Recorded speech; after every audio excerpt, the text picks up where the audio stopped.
We are on deeds of the flesh, and this is our fourth of fifth, which means you're almost there.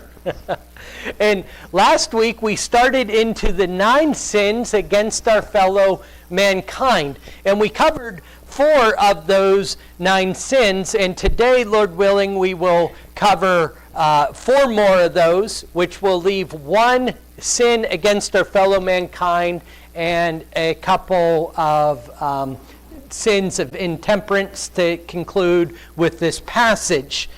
And at that point then, Lord willing, we will move on to the fruit of the Spirit, and we'll have 3 lessons on the fruit of the Spirit. So today we are continuing with the deeds of the flesh. And the deeds of the flesh that we look at against our fellow mankind today are 3 of the 4 that we'll look at are sins of division and sins of separation. And when I studied this in the depth that I did just a few years ago, these were the sins that were most shocking to me that as I studied throughout these. And so I hope that you're able to see places in your life that they apply, so that, not that I hope that you have sin in your life, but so that you can work to live in the manner that God would have us to live. But today we look at these 4 of these sins against our fellow mankind. The first one that we look at, and I'm going to read verse 20 before we start, because we are in verse 20, and I appreciate Kevin reading these verses again. I guess I'll come back to 19, and maybe we'll all have all these verses memorized till we get through this series of lessons. Now, the works of the flesh are evident: sexual immorality, impurity, sensuality, verse 20, idolatry, sorcery, enmity, strife, jealousy, fits of anger, rivalry. And by the way, fits of anger is where we are here, where we're starting tonight. Fits of anger, rivalries, dissensions, divisions. And those are the sins that we will look at today. And then next week, envying, I had incorporated, if you caught that, into jealousy. And then drunkenness, orgies, and these things like these. I warn you, as I've warned you before, that those who do such things will not inherit the kingdom of God. And so we've talked about these as being more than a list. And God gives us the solution to get rid of these things in our lives by incorporating the way of God as living our life. If we want to get rid of hatred in our lives, we will do it not simply by eradicating hatred, but by incorporating love into our life. And that's why these 2 lists are put together and coincide. But the sin that we have here today, the first sin, is that of wrath. And it's interpreted by the King James and the American Standard Version and as wrath. The ESV and the NIV interpret it as fits of anger. This is one of the words on the list that we're rather familiar with. One of the easiest ways that I've heard it described is that wrath is anger in action. Anger is an emotion, a response that we have, and wrath is the fulfillment of that anger. That's why a couple of these translations interpret this word as being fits of anger, as the ESV does, or fits of rage, as the NIV interprets it. This is taking our anger and putting it into action. It's interesting to me when we allow anger to get to the point of wrath, the effect that it has on our lives or on our person. In fact, this is the point that very oftentimes people lose control. We say things, we do things that we regret for periods of time after.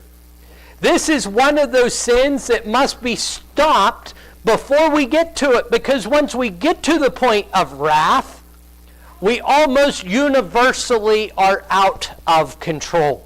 We're in the moment acting exclusively on the emotion that's overtaken us. It's interesting to me that this is one of the few sins that our outward body shows the ugliness of our inward emotions.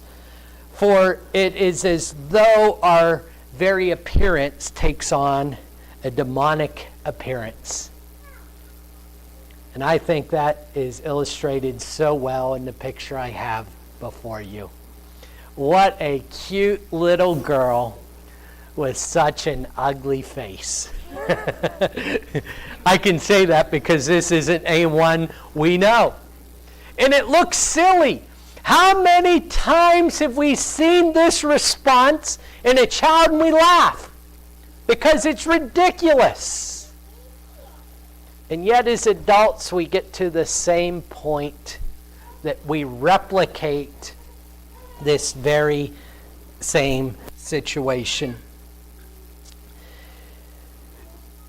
I have a couple of quotes here. One is, "Speak when you're angry, and you will make the best speech you will ever regret."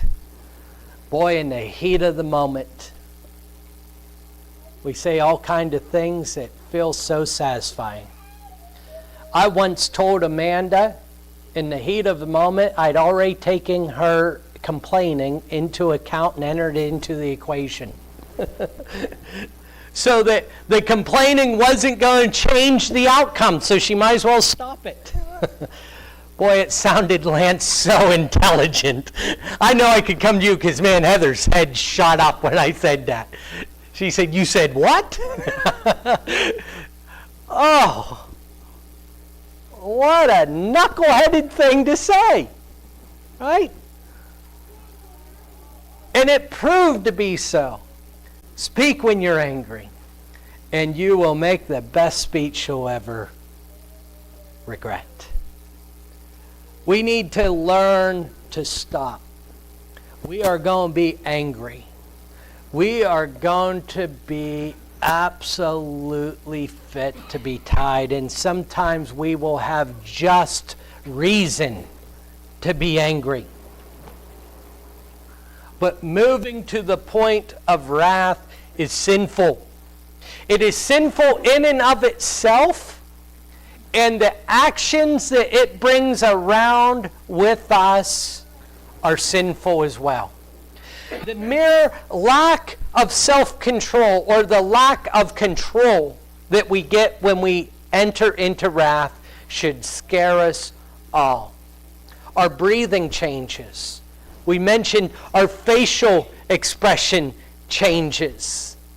Our thought processes change. The blood flow to our brain changes. Did you know that when you become this angry and you enter into wrath, that the blood leaves the center part of your brain, which is the reasoning and good judgment part of the brain. The side of the brain that we take all these youngsters and we try to enable them to use more. We try to get them to develop it. To understand it's good to ride the bike. It's good to want to have an adventure. But coming off that mountain and hitting this flimsy plywood jump at 50 miles an hour with no helmet on a two-wheeled bike is not a good idea. That side of the brain that goes through all those calculations is the exact side of the brain or part of the brain that our body says you don't need right now. And it sends all of our blood to the outside of our brain, to the action side, to the fight or flight motion, or fight or flight portion. That's why the adrenaline shoots through our veins. That's why we tremble. and why we do things that we regret. As Christians, we must be guarded. We must be able to see these things before it happens and stop and pause until a more appropriate time. Words not spoken, I know they're not familiar or original with him, but my dear friend Matt Steinman, David, says this all the time. Words not spoken and actions not taken never need taken back. Let us pause and hesitate before we continue on acting on emotion. The next sin that we have listed in the King James is that of strife. And you may notice here that you may say to yourself, well, Mike, we dealt with strife earlier. And the problem with some of these words are, and one of the reasons that I have tried to give you at least 4 translations for each one of these words, is that there is not a direct link between the Greek words that Paul is originally writing and the English words that we use today. And so some of these words have variations and have aspects. Just as we would talk about anger, that's a very broad word, isn't it? And so some of these Greek words have meanings that are rather broad, and they don't align perfectly with the English words that we have. The word strife that we dealt with earlier, the King James translates as variance, right? I don't have it marked here, but King James uses the word variance, and most of the translations use the word strife. That strife that we were looking at then was on a very individual basis. It was the quarreling without much purpose that I talked about, as you may recall, the children in the back seat quarreling over, he touched me, she looked at me, she breathed my air. All those kind of without purpose. The strife, the word used here that is translated by the King James translators as strife, strife certainly fits it because it deals with those kind of quarrelings, but it has a little bit of a different meaning to it. And for that reason, we see English Standard Version translated as rivalries. So if we connect those two words, I think we're getting a better idea of what the Greek means. It is strife that comes out of rivalries. I know for certain that Brittany knows what I'm talking about. Not because Brittany is overly prone to this kind of strife or rivalries, but because I know she's a shopper. And I know she's been out on Black Fridays. Now there's some big TVs out on Black Fridays. Now I asked Brittany, I was on vacation this year, but I asked Brittany, I said, I'd like a TV for in my office. I tend to like commotion, a little bit of background noise when I'm studying. And I said, would you mind getting me one when you're out on Black Friday? Well, Jerry, she sent me all kinds of pictures of great buys on Black Friday. And so I asked her, I said, did you buy it for me? And she responded, they wouldn't fit in my car. Now, when I bought my own, I just got a little TV, a 32-incher. I think that would have fit in her car. But you can admonish her for me if you would like to after services. But this picture is one of the pictures that comes up when you put in Black Friday shopping. And I think it illustrates the kind of strife that we're talking about here. It's a strife that is produced from rivalries. It's mine. I want it. You also see how it is connected to the envying and to the jealousy and the hatred that we've talked about prior in this message. Because your gain, when I'm in this position, is my loss. You see, Louise, if you get that TV, I can't have it. And so that's why I'm willing to grab your TV and try to pry it away from you. The ASV, American Standard Version, translates this word as factions.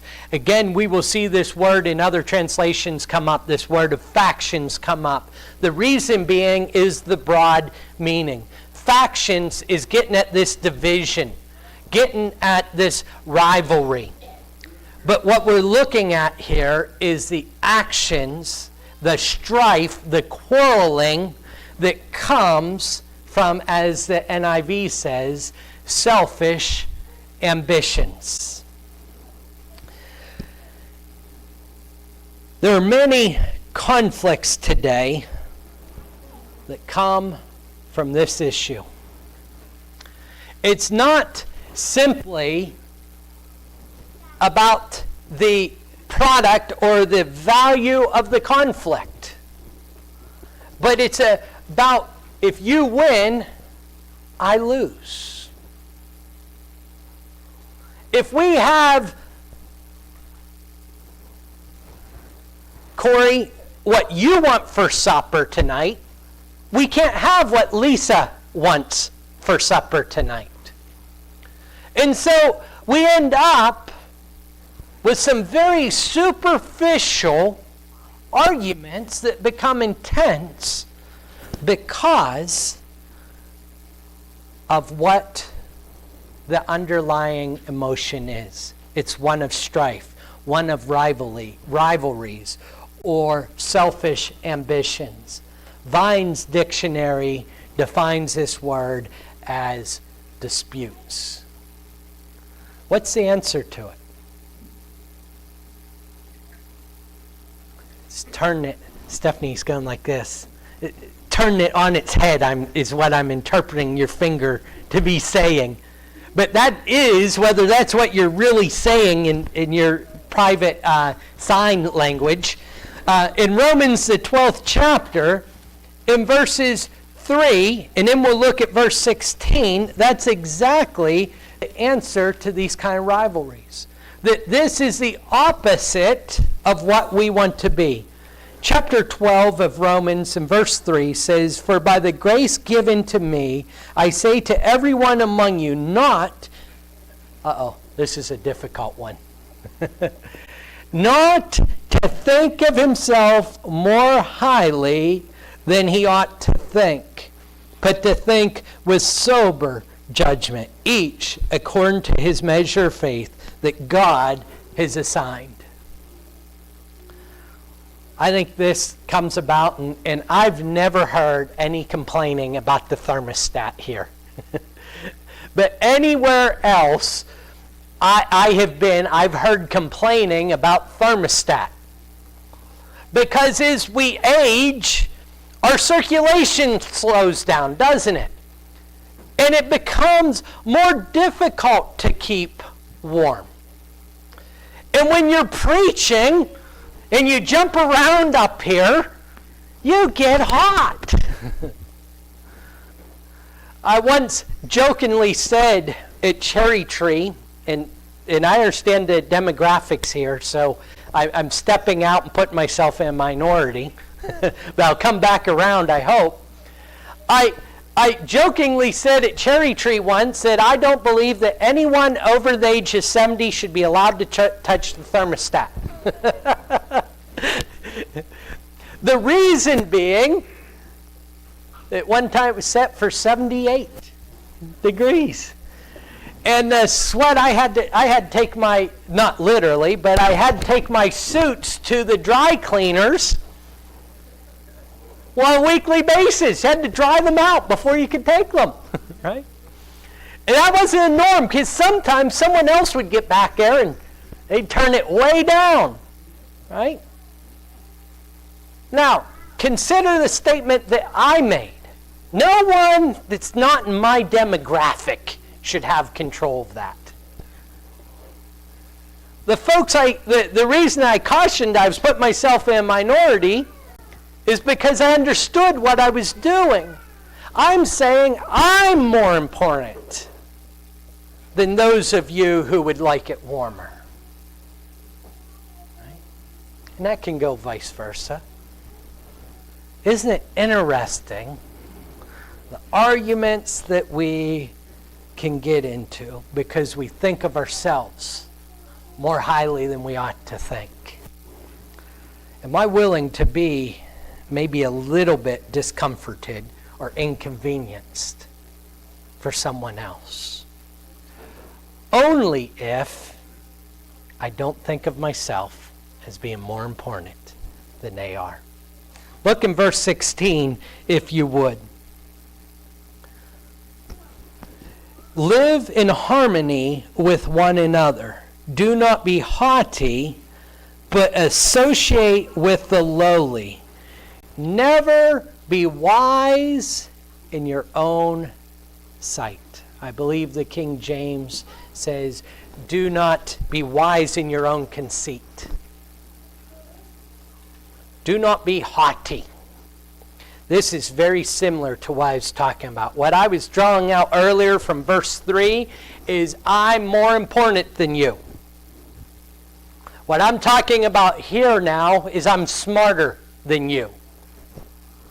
I know how things should be done because I can see it.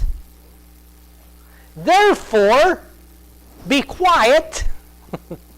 We're going to do it this way. Where does that lead? These verses are getting at the heart issue of what Galatians is talking about.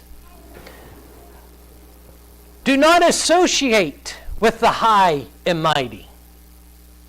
There's rulers of this world, right? Boy, whether it's local government or high up government, boy, we want to be associated with someone of power.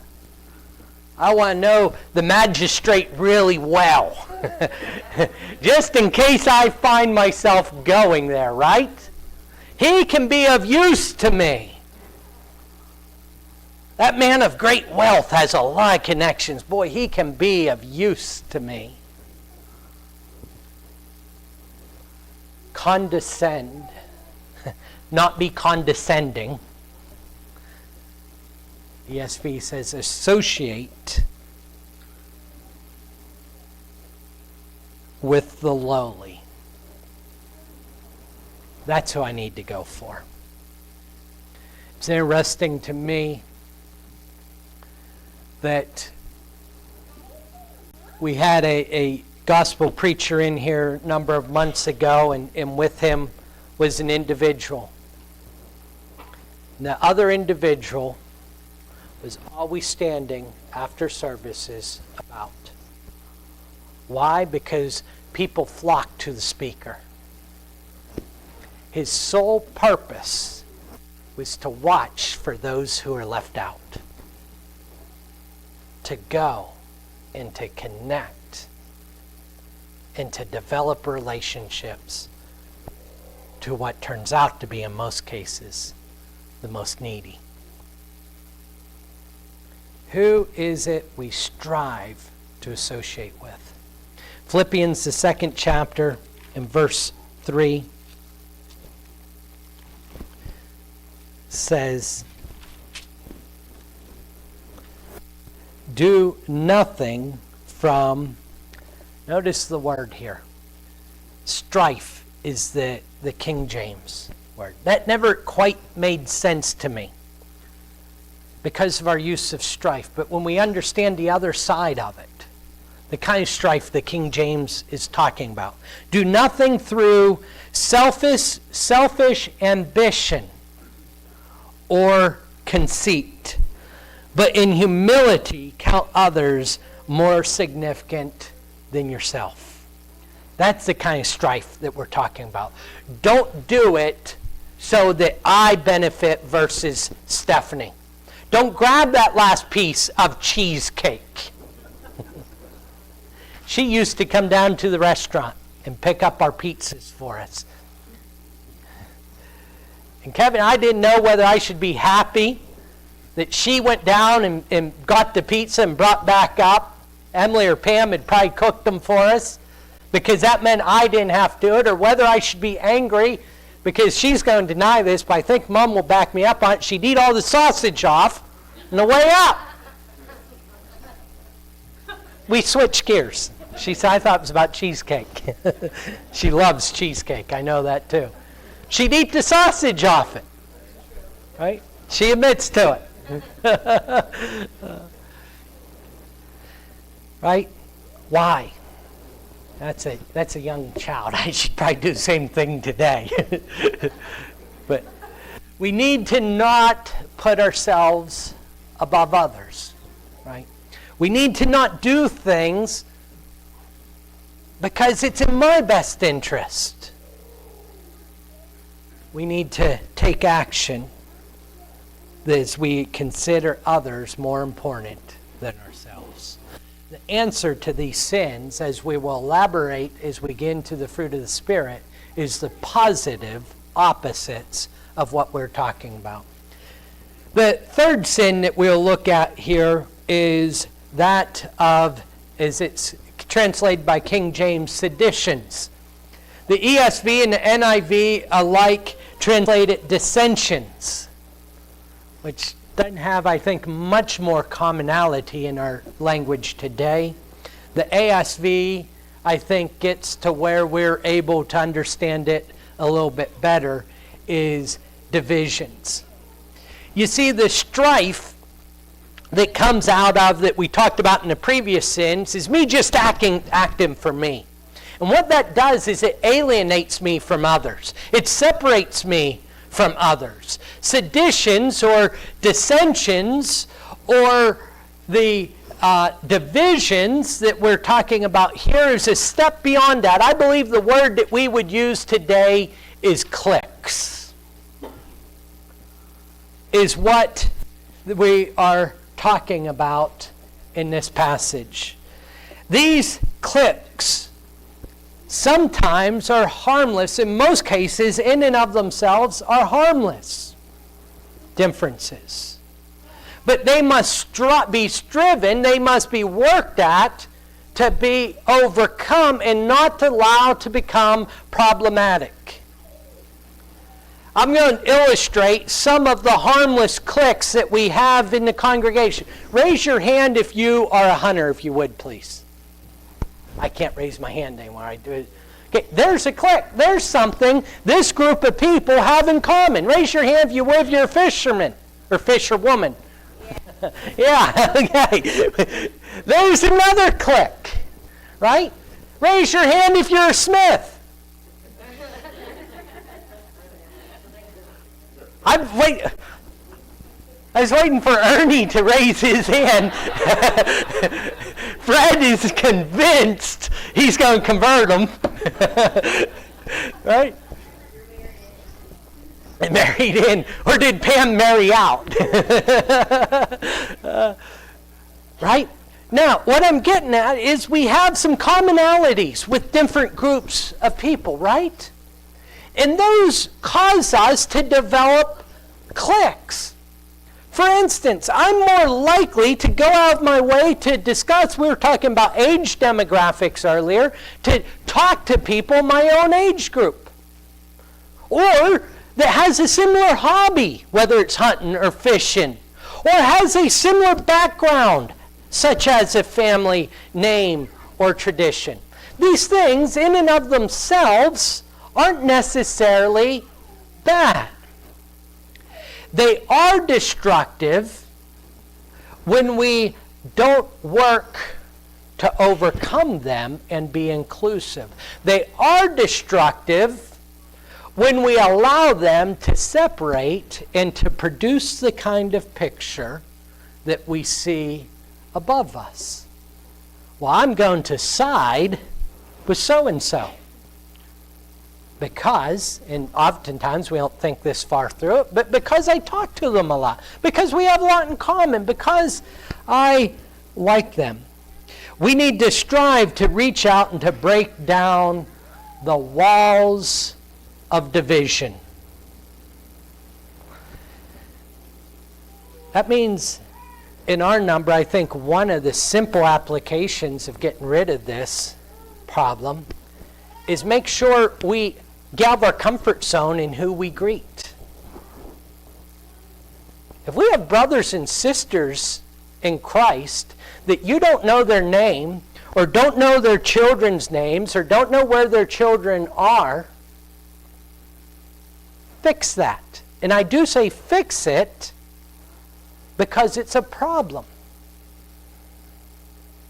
Because there's other people you know quite intimately that are easier for you to converse with, are easier for you to know, that you've got a common background with. Make sure that we understand that we're a family. That we're going to have some things more in common with others than we do with these groups over here. But what is amazing is when we strive to move past that, that we find out, Jerry, I never knew you loved horses.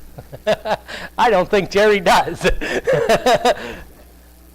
But my point is that we find areas of connection.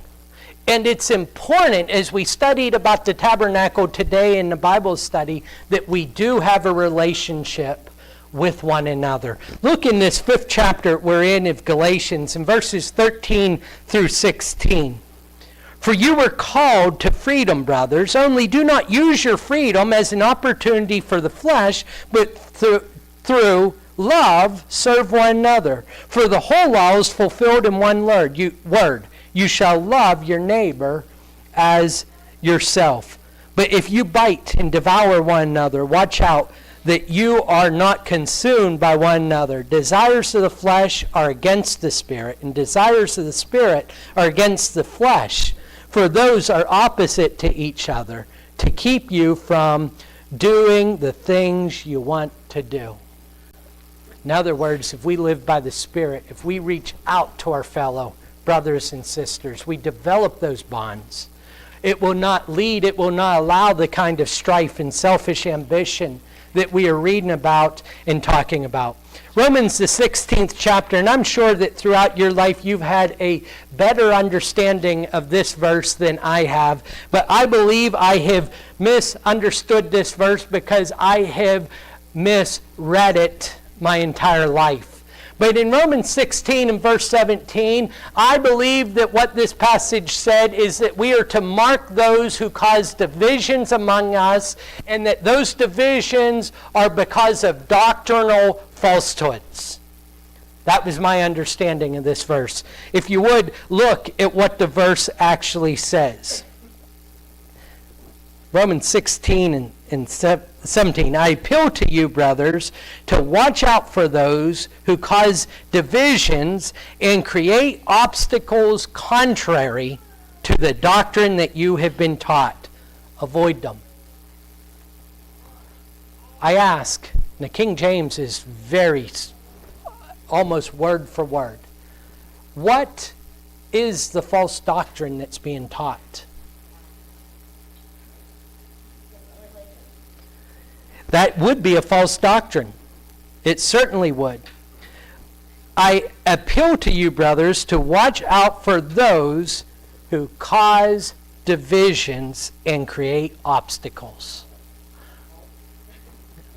Anything that causes a division. Absolutely.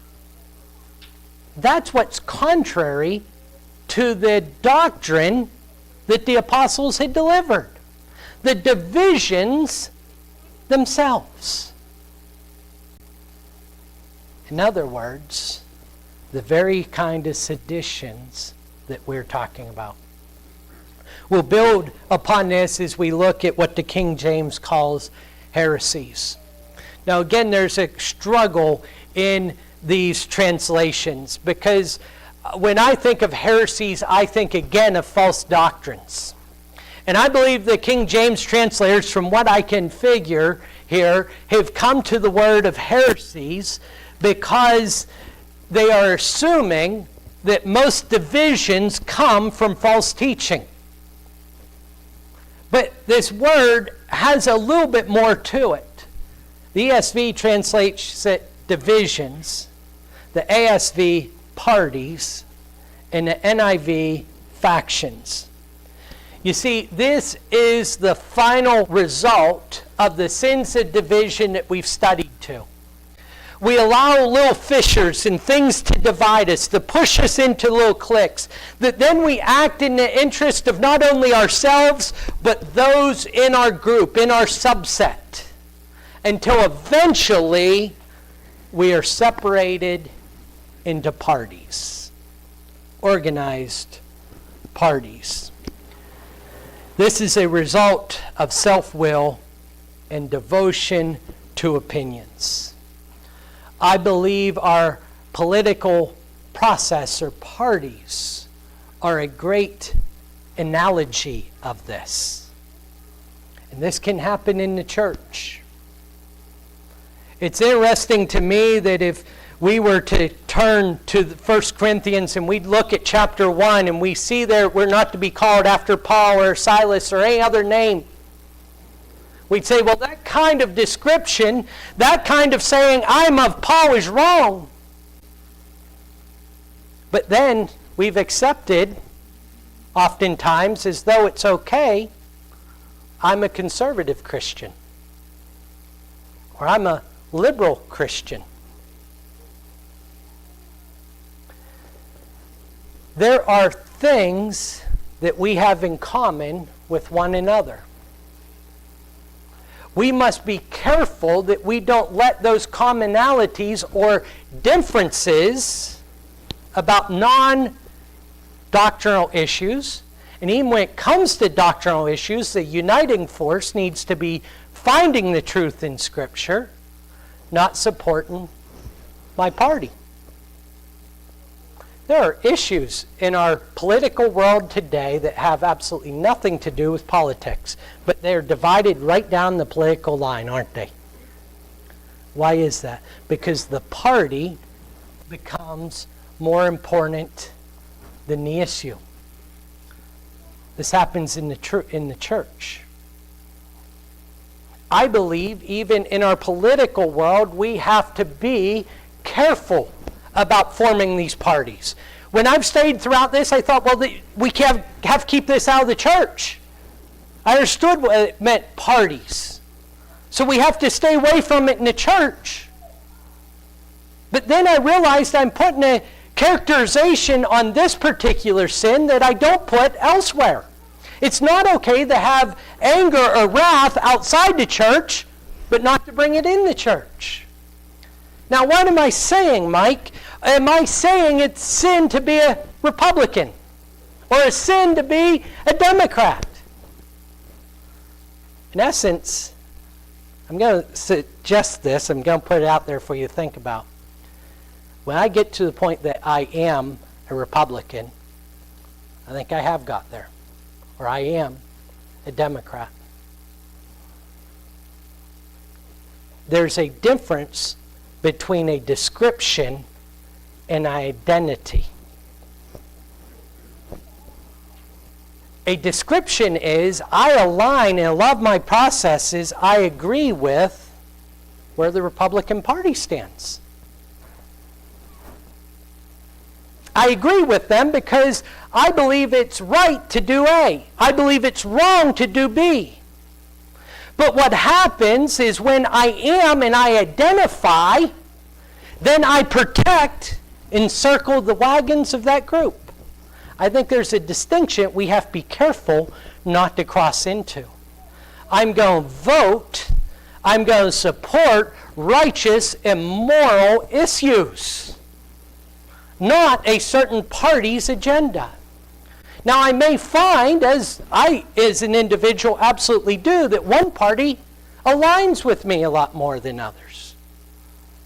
But I find I'm aligned with that because I'm a Christian, and they support these issues. Notice the difference. Why does someone believe that it is okay to abort children? Legal? Some may say, well, because they're a Democrat. Notice the difference. The moment I say that, I prevented myself from reaching that person. because they're different than me. See, I divide it. If I say someone believes abortion's okay because they have a different view of what life is, now I have a basis that we can have a conversation with. And we can talk about life and who gave life and why life is precious. In the church, when I say, oh, so-and-so believes that because he's conservative or he's a liberal, or worse yet, because I had this conversation. I said, why do you believe that? With a leader in the Lord's church. He couldn't answer me. Why do you believe? I kept asking him. Eventually, I felt I knew the answer. I said, let me ask you something. Do you believe that because that is traditionally the conservative view to hold? He said, well, that's good enough reason for me. That has crossed that line from a description into an identity. We're going to have groups of people and even parties that we more identify with. But I must make sure, as 1 Corinthians, the first chapter is talking about, I am a Christian. That is the group I identify with. And I will support other parties to the extent that they uphold righteous and moral ideas. So make sure we don't allow that divide or any divide into the church to cause parties that would alienate brothers or sisters in Christ. There's division in certain congregations,